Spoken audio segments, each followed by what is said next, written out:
In the remote reaches of Glacier National Park, a solitary man formed an extraordinary bond with a wild bear. What began as a cautious encounter near rushing streams gradually evolved into a connection that shattered the usual barriers between human and beast. Day after day, the bear's unwavering calm and raw power drew the man further into an untamed realm most only glimpse from a safe distance. Then, in an act no one could have foreseen, the bear led its unlikely companion to a hidden place that promised to change his life forever. This tale weaves themes of resilience, trust, and the boundless wonder found in nature's silent embrace. Carter Vogel was not a man one would call adventurous. He preferred the solitude of his small cabin near Glacier National Park's edge to the clamor of city life. For years, he had worked in a factory in Great Falls, Montana, but when his mother passed, leaving him the worn family cabin tucked among tall pines and glacial streams, he seized the chance to begin anew. It wasn't so much a grand plan as it was an instinct to reconnect with the land his family had cherished for decades. Early mornings in the cabin had become Carter's sanctuary. He would wake to a gentle hush, broken only by birdsong echoing through the trees.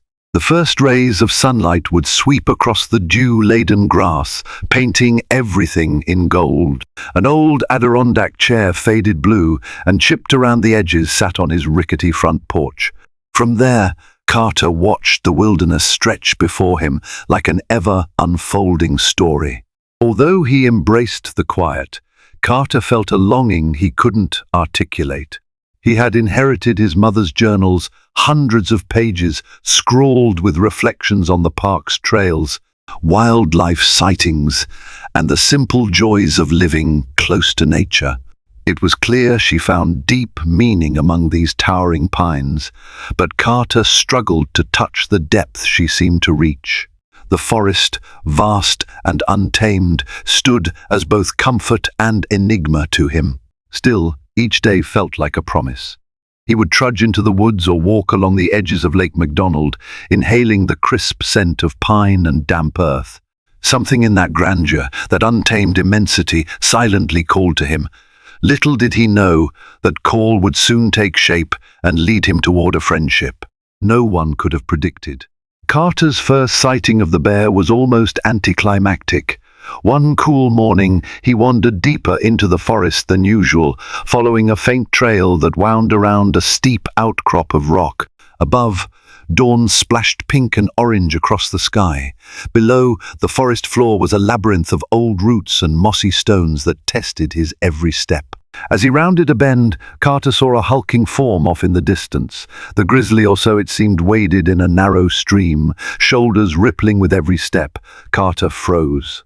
He'd seen bears in the park before, but always at a safe distance or from his car. This was different. The distance wasn't great, and the bear was fully immersed in its own world, fishing with single-minded focus. Carter's heart hammered in his chest. A primal fear gripped him, the knowledge that, for all his human intellect, he stood no chance against a bear's raw power if something went wrong. He instinctively backed away, scanning the terrain for an escape route, but after a moment, curiosity won out. Instead of running, he watched. There was a certain grace to the creature's motions, the swiftness of the paw swiping at flashes of silver below the water's surface, the quiet concentration in every muscle. Even from a distance, Carter felt the gravitas of being in the presence of an apex predator. He had the sense he was a guest in someone else's home. The bear, wholly absorbed in its morning ritual, seemed to pay him no mind. Eventually, Carter slipped away, heart still thudding. He felt changed somehow, as though he'd glimpsed a hidden page of nature's journal. He couldn't have guessed that this chance sighting was only the beginning of a deeper encounter, one that would test his courage and forever reshape his life. In the days that followed, Carter found his thoughts constantly drifting back to the grizzly in the stream. Something about the bear's self-possession made Carter feel both envious and enthralled. He started venturing out early each morning, hoping to catch another glimpse, though part of him worried about stumbling into danger. He wasn't quite sure what he was looking for.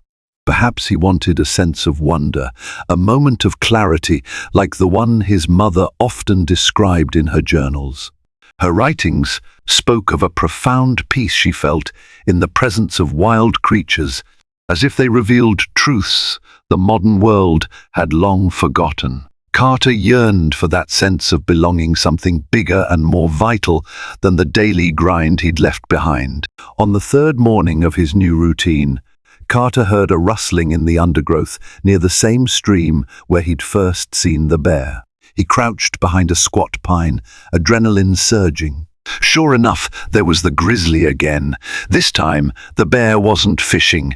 Instead, it loped along the shore, occasionally lifting its nose to sniff the air. Carter dared to inch closer, taking painstaking care not to snap a twig or brush too loudly against the undergrowth. His pulse roared in his ears, every nerve alert. Then the bear turned its massive head. For an excruciating moment, their gazes locked. Carter felt an ancient tremor of fear, as if time had collapsed and he was some primordial human staring into the eyes of a creature that had roamed Earth far longer than his kind. But the bear did not charge or flee. Instead, it gave an almost dismissive shake of its head and continued on, stepping around boulders and disappearing behind an outcropping of rock. Carter exhaled the breath he didn't realize he'd been holding. In that fleeting connection, something passed between them: recognition, curiosity, or maybe the first hint of a mutual, albeit cautious, acceptance. Carter's encounter lingered in his mind. Had he imagined that brief moment of acknowledgement, or did the bear truly notice him and spare him a moment's curiosity? Each question gnawed at Carter's thoughts, fueling an impulse to return to the same spot again and again. He began leaving his cabin at dawn, carrying only a small pack with water, a snack, and a camera. He moved with deliberate care, sticking to a semi-regular route that looped toward the stream. Most days, he saw nothing but fresh tracks or scat signs that the bear was around but elusive. On the days he did catch a glimpse, the bear seemed more attuned to his presence, each time lingering a bit longer before wandering off. It never showed aggression, yet never fully relaxed either. They were two wary souls, dancing around the invisible lines of each other's worlds. One morning, Carter brought along an old pair of binoculars to observe from a safer distance. Through the lenses, he noted the bear's robust form, thick neck, powerful shoulders, and patches of darker fur around its ears. It was a grizzly, beyond any doubt. Carter wondered how old it might be, whether it had a name or territory that park officials tracked. Yet it bore no collar, no tag, and carried itself with the confidence of a creature unbound by human regulations. That same day, the bear locked eyes with him once more. Through the binoculars, Carter witnessed a blend of caution and measured interest in the animal's gaze. He felt an odd stirring in his chest, a quiet thrill tinged with reverence. He realized that in this small corner of the wilderness, he was forging a relationship with something ancient and untamed, and each shared glance, each moment of suspended breath, felt like a step deeper into that primal mystery. Encounters between humans and wild bears typically last seconds enough for the bear to sniff the air and decide whether to flee or fight. Yet Carter's repeated visits seemed to elongate these encounters into precious minutes. He was always mindful to keep a safe distance, staying downwind so as not to spook or challenge the grizzly. Over time, the bear displayed behaviors that fascinated him: long sessions of fishing, stretches of sunning on a warm rock, or rooting around fallen logs for insects. Every day, Carter discovered new wonders, like the bear's gentle side when it nosed baby birds that had fallen from a nest, or its playful moments when it swatted pine cones as if they were toys. Carter began to think of the grizzly as a neighbor with whom he shared the land. He remembered a line from his mother's journal, "Respect is the only way to earn an audience with the wild." That was precisely what he tried to practice, showing the bear that he wasn't a threat, that he had no intention of encroaching on its domain. One day, Carter took a calculated risk. He set down a small salmon fillet at the edge of the stream and then retreated several yards. He wasn't certain how the bear would react or if it would come close at all. Minutes ticked by and Carter's heart pounded in his chest. Finally, the grizzly emerged, sniffing the air. It hesitated, eyes scanning the area before approaching the offering. After devouring the fish in a few powerful bites, the bear glanced in Carter's direction. For a moment, the forest seemed to hold its breath. Carter remained perfectly still, bowing his head ever so slightly in deference. The bear stared, unblinking, then turned and lumbered back into the brush. Carter released a shaky exhale. That day, he felt a shift, an unspoken acknowledgement that trust, however fragile, was beginning to form between man and beast. While the bear and forest were drawing Carter ever deeper into their rhythm, ghosts from his past still surfaced in quiet moments. Before inheriting the cabin, Carter's life had been on a predictable trajectory. He worked grueling shifts in a factory, felt trapped by debt, and struggled to find meaning in routine existence. He had few close friends, most had scattered after high school, chasing bigger dreams or drifting into stable family lives. Carter stayed behind, caring for his ailing mother as her health declined. When she passed, all he could think to do was escape to the very place she loved most. Her journals became a source of both comfort and confusion. They described nights under endless starry skies, hikes up to hidden lakes, and mysterious encounters with moose, elk, and even wolves. She wrote about the thrill of hearing a distant bear roar echo through the trees at midnight. Carter realized that his mother's bond with nature was spiritual, a communion that filled her pages with reverence. He, on the other hand, felt more like an outsider. He appreciated the scenery, but wasn't sure how to connect on the deeper level she often described. That was until the bear.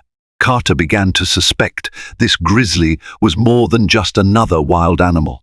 Perhaps it was a living symbol of the life he yearned for, the fierce freedom, the primal grace, the sense of belonging to something vast and mysterious. In forging a connection with the bear, Carter was also forging a connection with himself, confronting the doubts and insecurities that had confined him for years. Curiosity gnawed at Carter. He knew many grizzlies called Glacier National Park home, but something about this one felt unique.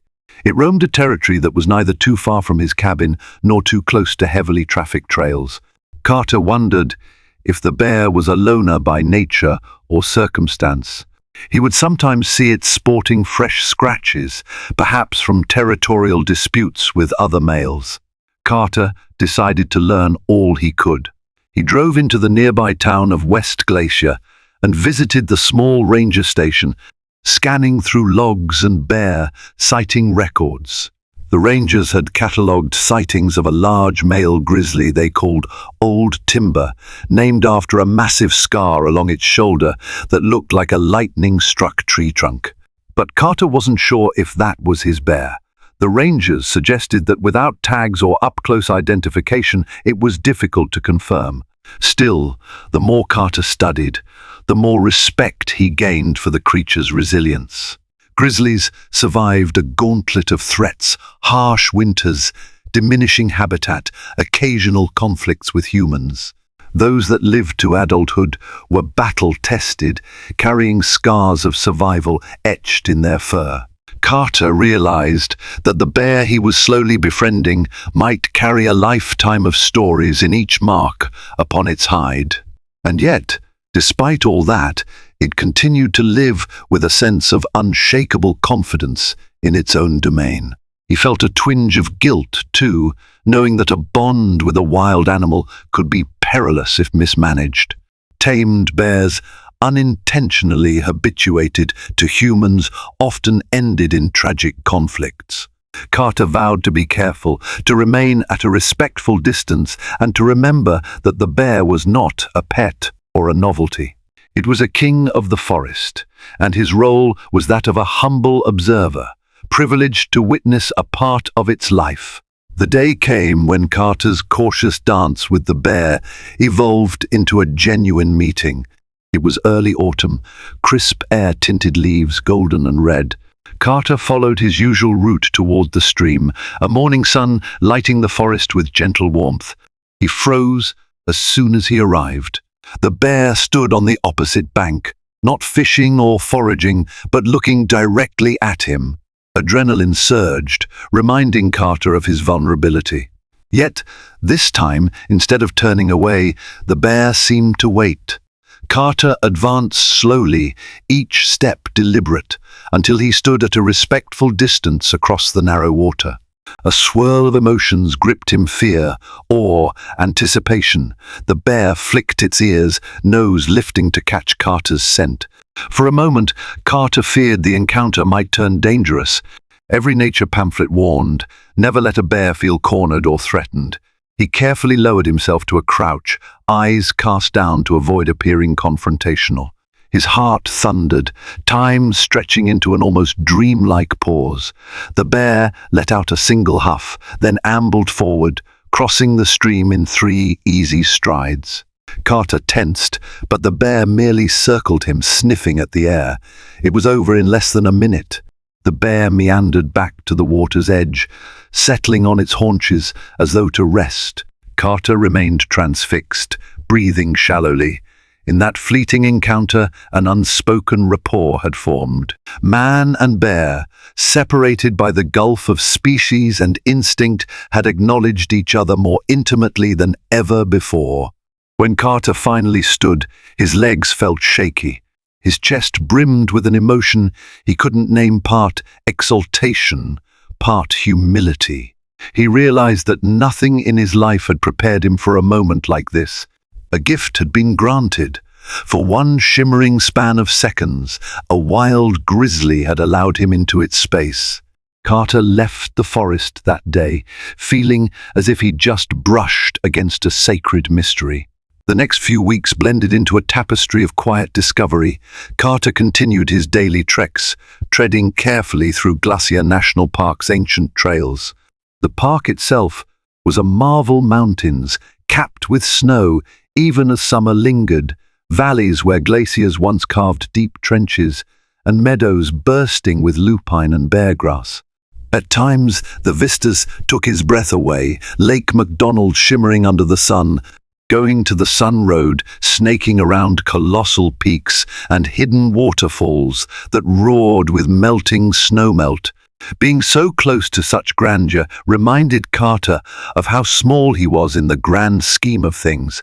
It also put his relationship with the bear into perspective.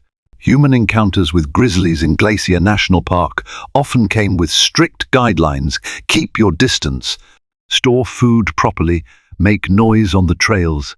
Rangers emphasized that the park was the bear's home, and humans were merely guests. Carter clung to these principles zealously. Though he was forging a unique connection, he never forgot that the bear was wild, governed by instincts older than civilization. On the outskirts of the park, rangers sometimes organized educational talks, reminding visitors to respect the wildlife. Carter attended a few, gleaning insights on bear behavior. He learned that a grizzly's sense of smell is among the keenest in the animal kingdom. It could detect scents miles away, meaning the bear likely knew of his approach long before Carter glimpsed it. The knowledge humbled him. He realized how intentional the bear's acceptance of his presence must be. Glacier National Park, with its expansive forests and alpine meadows, served as the backdrop to this unfolding story. The wild spaces were not just scenic wonders, they were living characters in a grand drama, shaping destinies and quietly bearing witness to countless transformations, Carter's and the bear's included.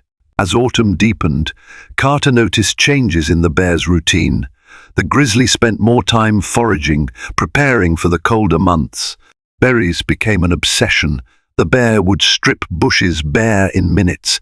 Carter found himself tracking these feeding sites, often from a distance. He watched the bear's technique, using its claws to stir up the earth, flipping fallen logs with ease to snatch insects or rodents. Occasionally, the bear would pause its feeding and glance over its shoulder, as if checking whether Carter was still there. Carter responded by remaining a respectable distance away, occasionally murmuring a low, steady tone he hoped conveyed calmness. Over time, the bear seemed less startled by his voice. While it never approached him the way a domesticated animal might, Carter sensed a shift. The wariness in the bear's posture softened, replaced by a cautious tolerance. One late afternoon, after following the bear along a narrow ravine, Carter had a notion. He removed a small bag of dried fruit cranberries, mostly, and laid a handful on a flat stone.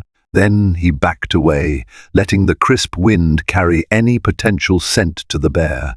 The grizzly, drawn by curiosity, or perhaps the tangy smell, ambled over and sniffed the offering. It ate the cranberries with surprising delicacy, then turned to look at Carter. In that look, Carter felt a spark. It wasn't gratitude in the human sense, but it held an element of recognition. He found himself whispering, "Good boy," though he had no idea whether the bear was male or female. The bear twitched its ear, made a soft grunt, and moved on. A fragile bond was being cultivated, an unlikely friendship founded on respect, distance, and small acts of mutual acceptance.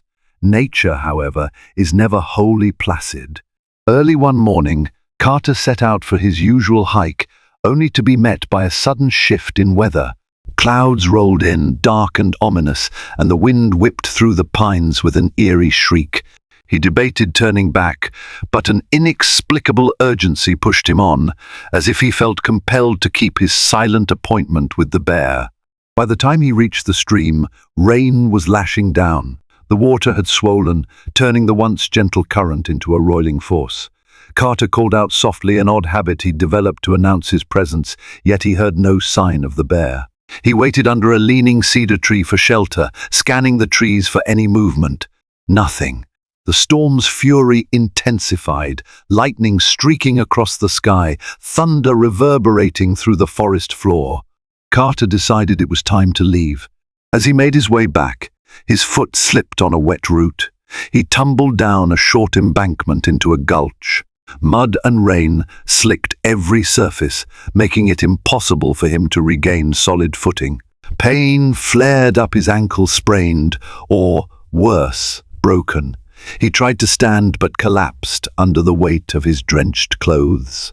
The storm grew louder, wind howling like a wounded creature. Panic rose in Carter's chest. The cabin was too far.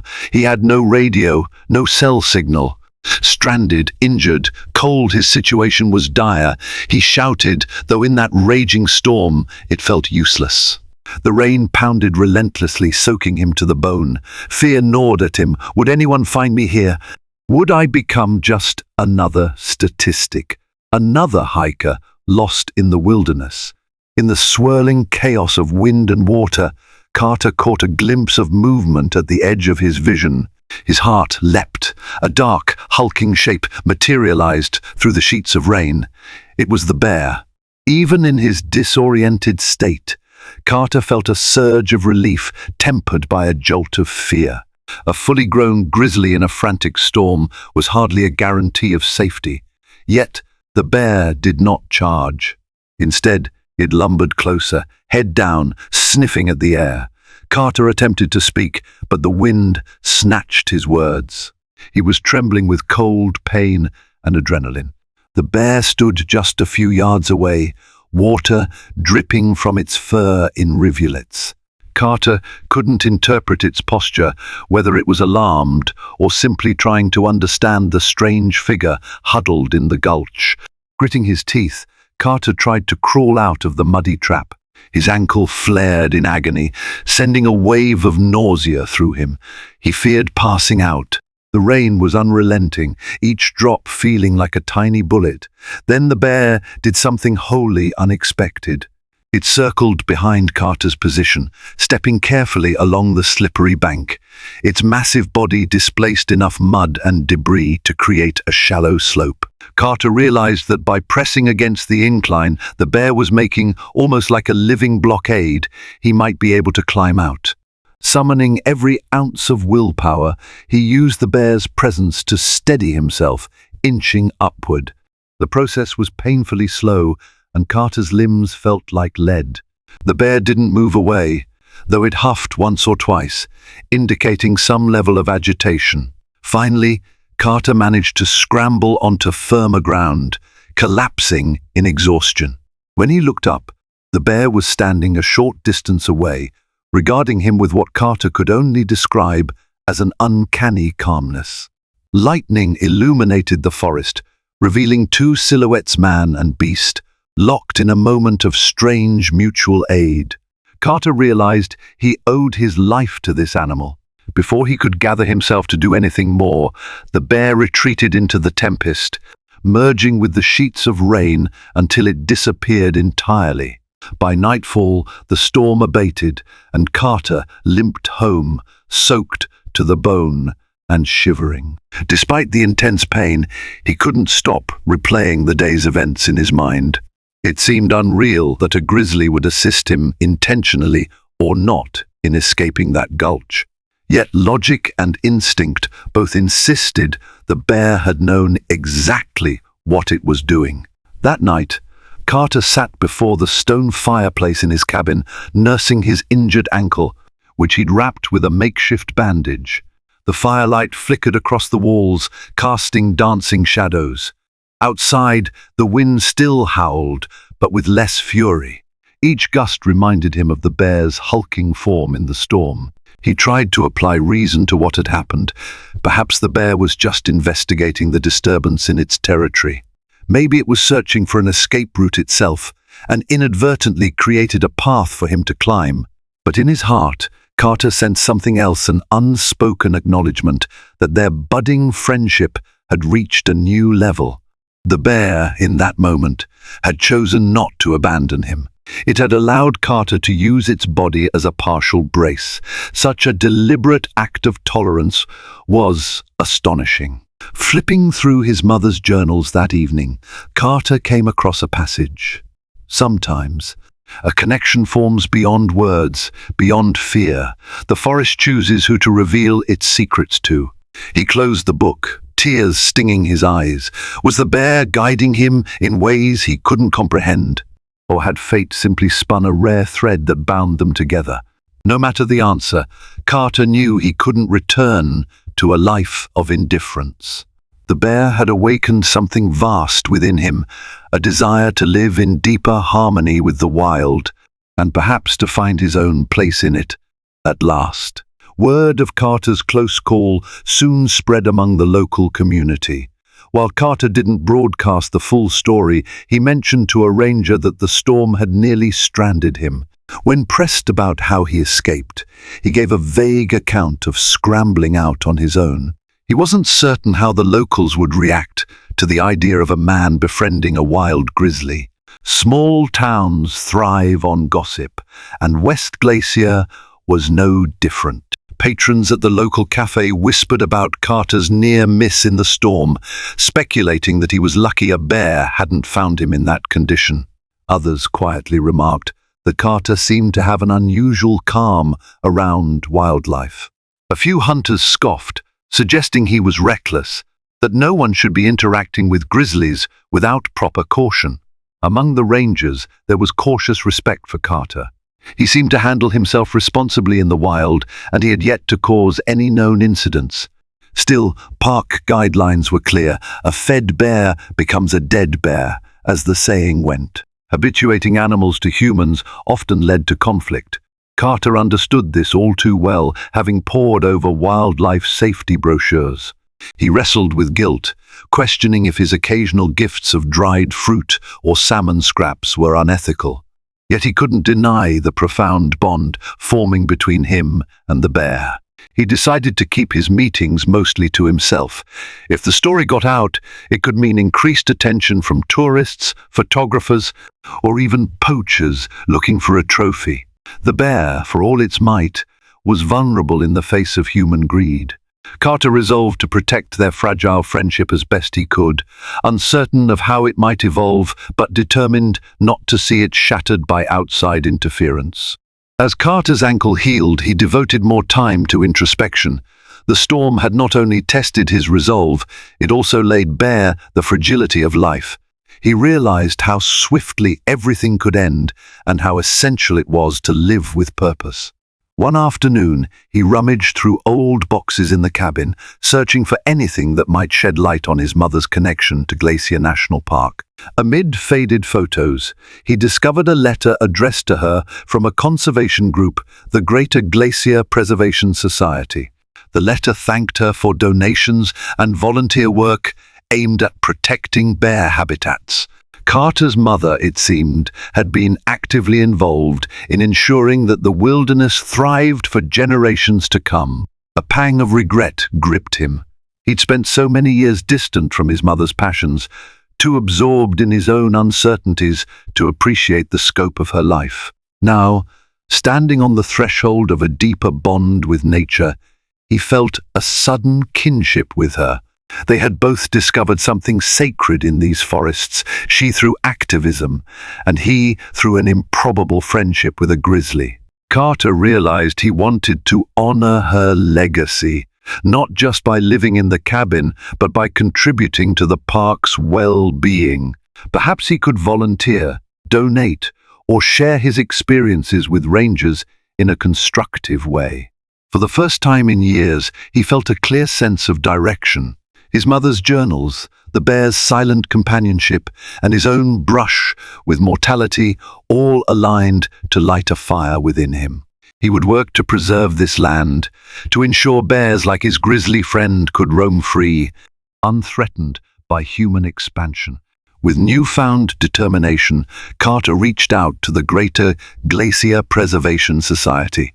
He made a modest donation in his mother's name, penning a heartfelt note about her love for the park. He also signed up for volunteer days, planting native saplings, clearing trails, and educating tourists about responsible practices.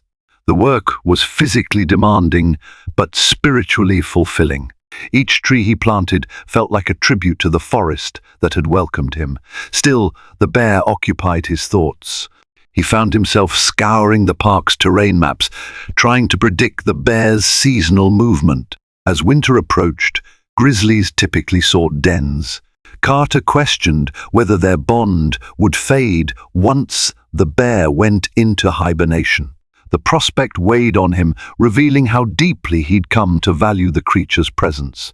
On a crisp afternoon, after finishing a volunteer shift, he made his way back to the stream. To his relief, the bear appeared. Its fur looked thicker, a sure sign it was bulking up for winter.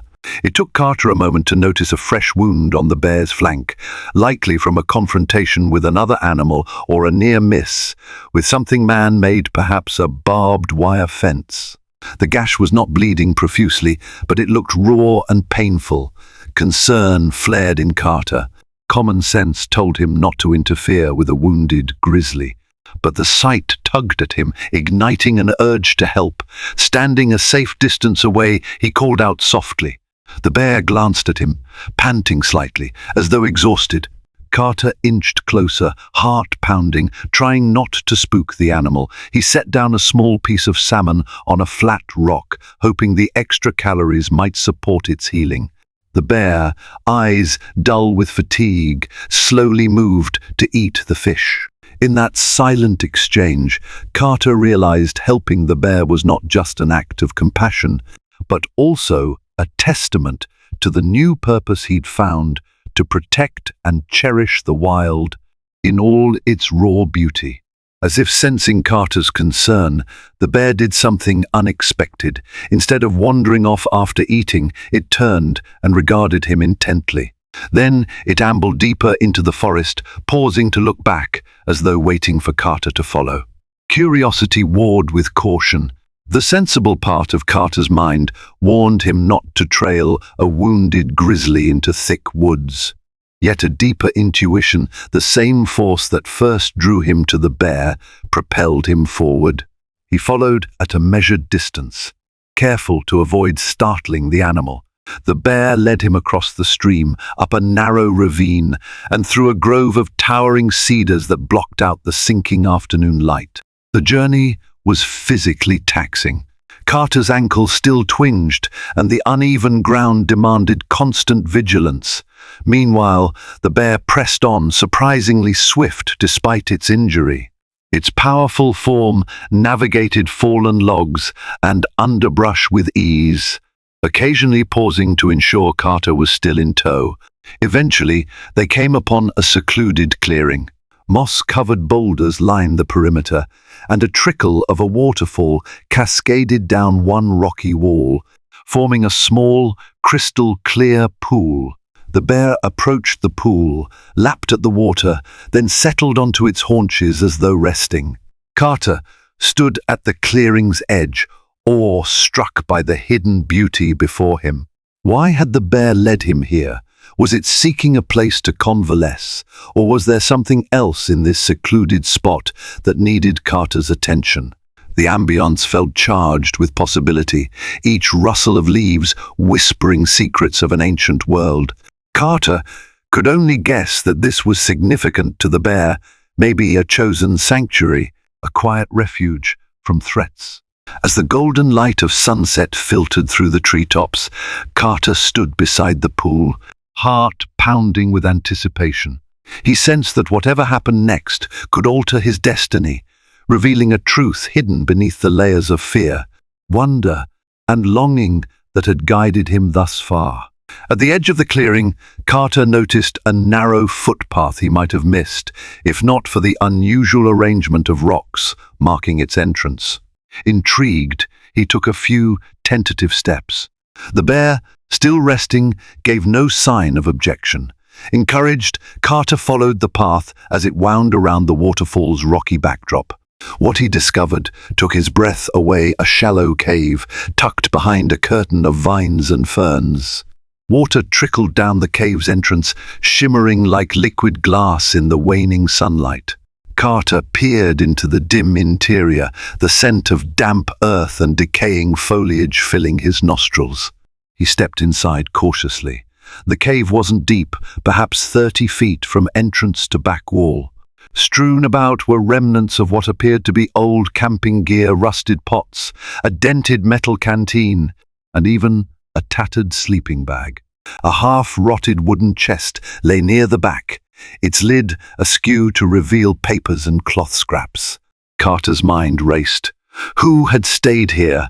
A lost hiker, an off-the-grid hermit. The gear looked decades old, likely from the mid-20th century. He kneeled beside the chest, carefully lifting the lid. Inside, he found mildewed notebooks, a broken flashlight, and a set of faded photographs. One photo, though water-damaged, showed a person standing beside a younger version of the forest, perhaps from a time before heavy tourism. Another photo depicted a man in ranger attire, smiling broadly as he held up a fish. A strange mixture of excitement and reverence washed over Carter. This cave felt like a time capsule, a window into another life. Glancing behind him, he saw that the bear remained by the pool, gazing in his direction. It struck him that the bear's decision to lead him here might not be random. Carter had been summoned to uncover a piece of history, perhaps one that held answers to questions he didn't yet know to ask. Hands trembling with anticipation, Carter opened one of the notebooks, wiping away flakes of mold. The handwriting was neat but faded, the words often smudged by moisture. Still, he could decipher enough to glean that these were journals akin to his mother's, but penned by someone else who deeply loved this land. One particular entry snagged his attention. It recounted a harrowing experience of a ranger named Ward L. Hanson, who had once patrolled these parts. Hanson wrote about a fierce storm, a near-fatal slip down a ravine, and a bear remarkably similar to Carter's story. The entry described the moment when the bear inexplicably helped him find a footing on slippery ground. Hanson believed the bear had saved his life. Carter's pulse quickened as he flipped through more entries. Hanson detailed an unusual bond he developed with the grizzlies in the area, specifically mentioning one large male he nicknamed Old Mountain. The ranger believed the bear led him to this cave one night after he'd been injured, where Hanson found shelter and supplies left by a long-gone prospector. Then came the most startling revelation. Hanson admitted that this cave was rumored to hold more than just old gear. Local legends spoke of it as a place of spiritual significance for native tribes, a site where dreams and reality converged, guided by the presence of the forest guardian, often depicted as a bear. Carter's breath caught in his throat. Everything converged in that moment: his mother's journals, the chance encounters with a remarkable bear, and now the confirmation that others had experienced a similar, almost mystical relationship. It felt as though he'd stepped into a story much larger than his own. If not for the bear's summons, he might never have stumbled upon this hidden slice of the park's history, and perhaps never discovered a deeper meaning in his own life. Sitting on the cave's cold floor, Carter's eyes welled with tears. He thought of his mother, whose own journals spoke of a transcendent connection with nature, and how he'd been too preoccupied or skeptical to share in her passion. Now, across time and circumstance, he found himself in a parallel experience, rescued by a grizzly and guided to a secret place rich with significance. A swirl of emotions knocked the breath out of him: awe, gratitude, and an almost crushing sense of destiny. He couldn't help feeling that his mother's spirit was present, her voice echoing through the lines of Hanson's notebooks, urging him to accept the wild's invitation to live more boldly, more authentically. His hands trembled as he carefully gathered the journals and photos, tucking them inside a plastic bag he'd brought along for his camera.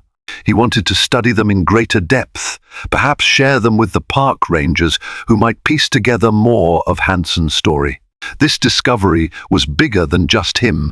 It was a testament to the enduring bonds formed between humans and the natural world. Stepping out of the cave, he found the bear still resting by the pool, regarding him with calm, dark eyes. Carter felt a sudden urge to speak, even though he knew the bear couldn't understand his words. "Thank you," he whispered, voice catching in his throat, "for leading me here, for everything."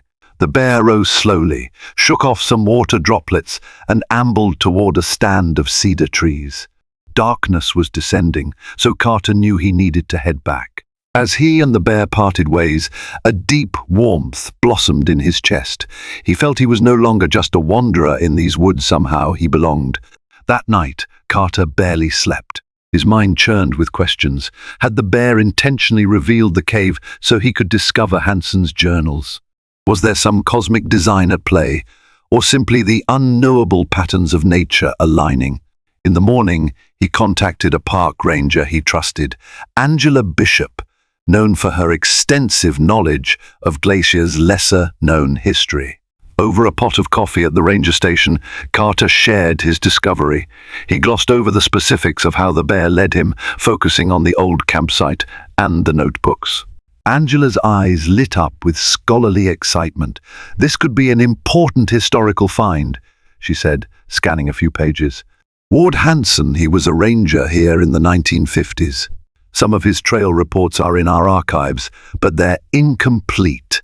He went missing under mysterious circumstances. Search parties never found him." Carter felt a chill. "Missing? You mean he never left the park?"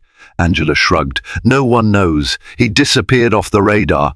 Some speculated he joined a remote community, or perhaps died in these forests. She tapped the notebook. If this is truly his, it could shed light on what happened. They agreed to collaborate on verifying the contents. Angela would cross-reference Hanson's notes with existing records, while Carter would document his findings. Yet he withheld the detail that a bear had guided him to the cave. He sensed it might cause unnecessary skepticism or lead some to attempt tracking the grizzly themselves. As Carter left the station, an unshakable realization solidified in his mind. The bear had become more than a mere curiosity. It was a bridge connecting him to a forgotten story and to the deeper currents of the wild that had captivated his mother. He felt humbled, eager to see what else this extraordinary creature had to teach him. Over the next week, Carter worked closely with Angela to piece together Ward Hanson's timeline. Old ranger logs revealed that Hanson was an outspoken advocate for grizzly conservation, far ahead of his time. He clashed with colleagues over resource management. Some wanted more hunting permits, while Hanson argued for stricter protections. In the final entries of the newly discovered notebooks, Hanson wrote about suspecting illegal hunting operations near the northern boundaries of the park. He mentioned venturing out to confront poachers who were rumored to be killing bears for trophies. That was where his record ended, as if abruptly cut off. Angela theorized that Hanson might have stumbled upon something dangerous and been forced into hiding, or worse. The revelations weighed heavily on Carter. He felt a strange kinship with Hanson, both men forging a bond with Glacier's grizzlies that transcended fear or practicality. Hanson's unwavering respect for the wilderness echoed the ethos Carter now embraced. The cave, hidden from time, might have been Hanson's sanctuary or final refuge. Angela encouraged Carter to give a talk about the discovery at a local conservation event. At first, he balked, finding the idea of public speaking daunting. But she insisted that his passion and unique perspective could galvanize support for wildlife protection. In the end, Carter agreed, partly to honor Hanson's memory, partly to follow his mother's footsteps, and partly because the bear's silent guidance had awakened in him the courage to stand for something greater than himself. The conservation event took place in a rustic lodge, walls adorned with photographs of Glacier's majestic peaks and wildlife. Park officials, volunteers, nature enthusiasts, and curious locals gathered to hear Carter speak. Nervous energy coursed through him as he took the makeshift stage, but he channeled that tension into conviction. He began by describing how he found the old campsite, carefully omitting the bear's direct involvement. Then he read an excerpt from Hanson's journals, detailing the ranger's compassion for grizzlies and his warnings about unchecked human intrusion. A hush fell over the audience. The words felt eerily relevant, even 6 decades later. When Carter finished, the room erupted into applause. Questions flew at him about Hanson, about the possibility of an official search for the rumored gravesite of poached bears, about the broader implications for grizzly protection today. Angela stepped in, outlining steps the park would take to investigate Hanson's final leads and how they could strengthen conservation efforts going forward. Afterwards, a few local ranchers approached Carter, admitting they'd once viewed grizzlies purely as threats. Hearing Hanson's story and Carter's passion made them reconsider. A local business owner offered to help fund a small scholarship in Hanson's name for future wildlife rangers. Carter was astonished at how quickly the story had sparked empathy and action. Yet, amidst the crowd's enthusiasm, Carter felt an undercurrent of tension. He spotted a couple of stoic-faced men in the back, exchanging quiet words. Something about their demeanor unsettled him. He couldn't shake the suspicion that not everyone was pleased about increased scrutiny of the park. Still, the overwhelming majority seemed moved, inspired to ensure the legacy of Ward Hanson and his beloved bears did not fade into obscurity. Buoyed by the community's response, Carter poured himself into activism. He helped organize cleanups along the park's rivers, fundraised for bear-safe garbage bins in nearby towns, and consulted with Angela on a plan to investigate old poaching sites. His days were full, driven by purpose and a sense of belonging he had never known before. One early morning, he ventured back to the waterfall clearing, guided by an urge to see the bear again. Snow dusted the trees, a gentle reminder that winter was settling in. Would he find the grizzly, or had it already retreated into its den? To his relief, the bear was there, meandering around the clearing, sniffing at roots under a light blanket of snow. Carter's chest tightened with gratitude. This was likely their final encounter before the bear's hibernation. He approached slowly, offering no food this time, simply his quiet presence. The bear looked at him, then resumed its casual exploration of the clearing, as though inviting Carter to share in the calm. Carter felt the crisp air fill his lungs, a serene happiness taking hold. He thought of all that had changed since he first glimpsed the bear fishing in the stream, the sense of connection he'd found, the discoveries he'd made, and the purpose that now guided his life. The bear's role in that evolution was undeniable, a living symbol of nature's power to heal and transform. As if reading his thoughts, the bear turned and took a few steps toward him. Carter held his ground, heart pounding with a reverent calm. For a fleeting moment, the space between them seemed charged with mutual respect, an exchange that spoke louder than any language. Then the bear snorted softly, turned away, and lumbered off into the trees. Carter watched until it vanished, tears welling in his eyes. He knew their paths would cross again if fate allowed come spring. The winter snows fell heavy across Glacier National Park, blanketing the forests in a hushed, crystalline stillness. Carter spent the cold months in his cabin, his days filled with planning conservation projects and studying Hanson's notebooks in depth. He collaborated with Angela and other rangers, piecing together a more complete account of Hanson's life and disappearance. The mystery lingered, but the renewed focus on protecting grizzlies felt like a tribute to the ranger's legacy. In the deeper recesses of his mind, Carter kept an image of the bear, dozing in some hidden den, enveloped by the quiet of winter. Each time the wind howled around his cabin, he wondered how the grizzly fared. He found solace in the knowledge that the land itself offered everything the bear needed: shelter, resources, and the primal rhythms older than any human memory. When spring finally softened the edges of the snowbanks, Carter returned to the trails. The forest awakened in vivid greens, wild flowers popping up through the melting slush.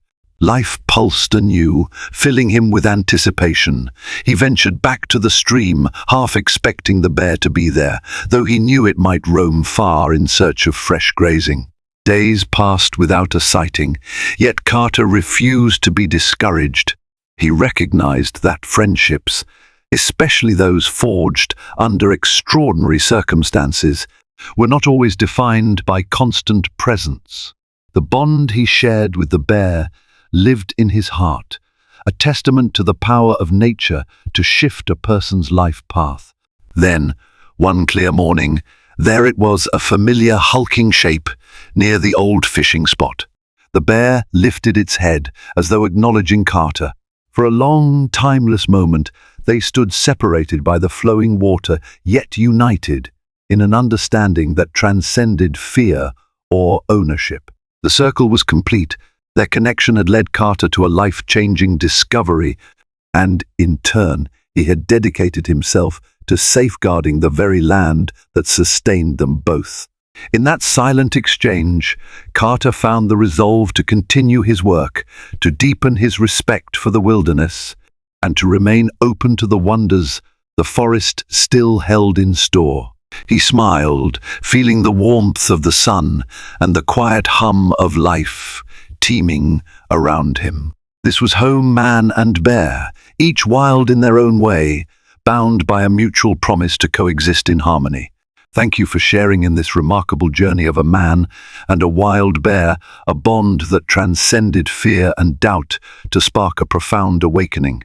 We watched as the bear guided Carter through hidden caves, revealed a forgotten ranger's legacy, and ultimately inspired him to protect the land they both called home.